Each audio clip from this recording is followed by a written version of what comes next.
Imagine walking along Portugal's wild coastline with the Atlantic waves crashing beside you. That's the Fisherman's Trail, a hike that is as rewarding as it is challenging. In the next few minutes, we'll give you a rundown of everything you need to know about the Fisherman's Trail to decide whether it's the right adventure for you.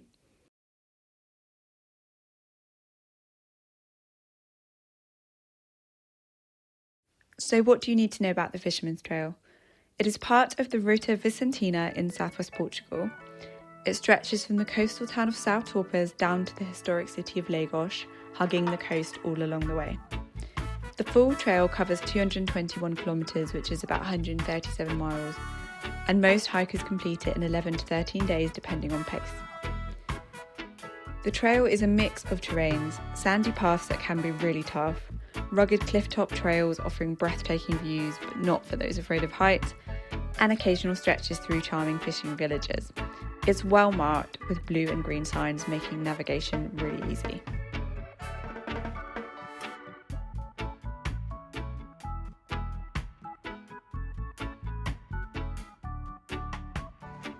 Day one on the Fisherman's Trail, and we are off to an exciting but slightly rocky start. Let's just say, I just read the map a little bit. We set out from Lisbon this morning. We expected to have 26 kilometres to walk today, and we've got an extra 10 more. So I suppose it's an extra few hours of enjoying this scenery.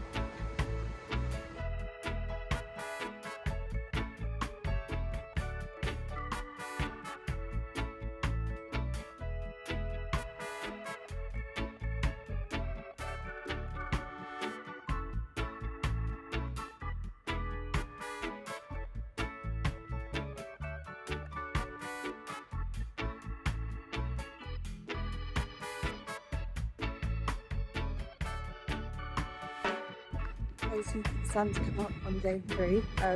Both made the mistake of setting out wearing shorts. But we know that the sun's going to come up once we get warm and ready for it.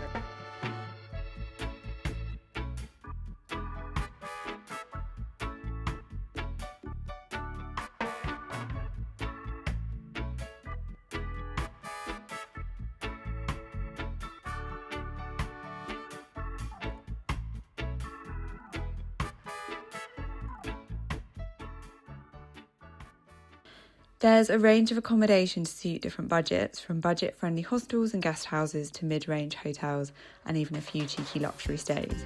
You'll find something that fits your needs. I would recommend booking in advance, especially during peak season. Portuguese cuisine is a highlight of the journey. Fresh seafood is everywhere. Think grilled fish, octopus and rice, seafood stews and that sort of thing. And of course, don't miss out on pastel de nata, the famous custard tarts, for a sweet treat. Most towns along the trail have local restaurants and cafes where you can refuel after a day's hike. And of course, grab a beer or a wine. In terms of budget, Portugal is relatively affordable compared to other Western European countries. Budget travellers can find dorm beds starting from around €20 per night, and then private rooms and guest houses or mid-range hotels typically cost between €50 to €100. Meals at local restaurants are really reasonably priced, and many offer set menus.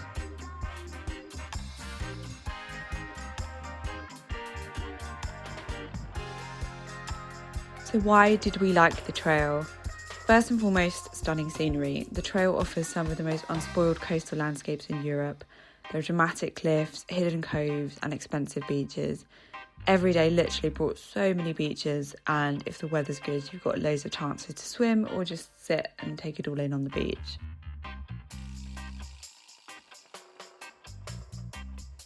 It felt like a really authentic experience, so walking through traditional fishing villages allows you to experience Portuguese culture. The locals are really welcoming, and there is like a genuine, uncommercialised feel to the places you pass through. There's a mild climate, so we chose to hike in December, and if you choose to hike in off-peak months, the weather is conducive to long-distance walking. We found that the winter months were an ideal time to walk. I know others prefer the spring. The main thing is just to avoid the summer where it would just be too hot to walk.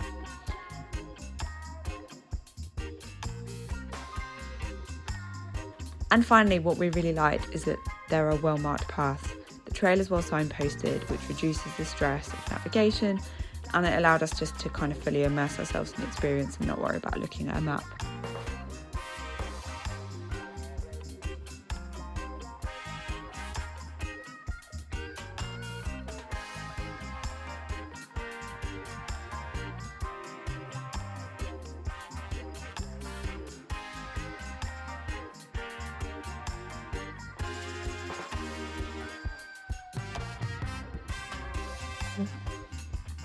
Path at the end from the beach. My goodness, I mean, today was already quite a tough day, and I sat and relaxed at the beach thinking, oh, you've got a mile and a half there, mile and a half of this. In terms of downsides, so I think the first one to be aware of is physical demands. The trail can be challenging. There are steep climbs and descents, and then tons of stretches where you'll be walking on quite deep sand, and that can be really taxing on the body. You need to have adequate preparation and a reasonable level of fitness. Second, there are limited amenities in some areas. So I think this is a problem more when you walk off season, because a lot of the beach bars and restaurants won't be open. When you walk in the summer or spring, it's more likely not to be an issue. But some smaller villages do have limited accommodation and dining options. It's wise to plan ahead and book accommodation in advance. Finally, just exposure to elements. So there's very little shade on the trail. Sun exposure is a bit of a concern, especially when it's hotter. Even walking in December, we felt really quite warm and had to be really careful with our sunscreen. Also, coastal winds can be really strong, so if you get bad weather, you really do need your appropriate clothing to stay dry and warm.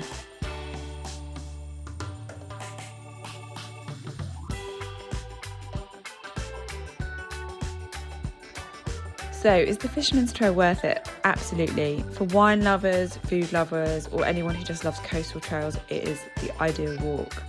It's a journey that offers not just stunning landscapes, but also a deep dive into Portugal's coastal culture. With the right preparation, it can be an unforgettable adventure. And I think what we absolutely loved is that you can fit it into a 2-week holiday from work. So it is ideal just as a getaway and escapism.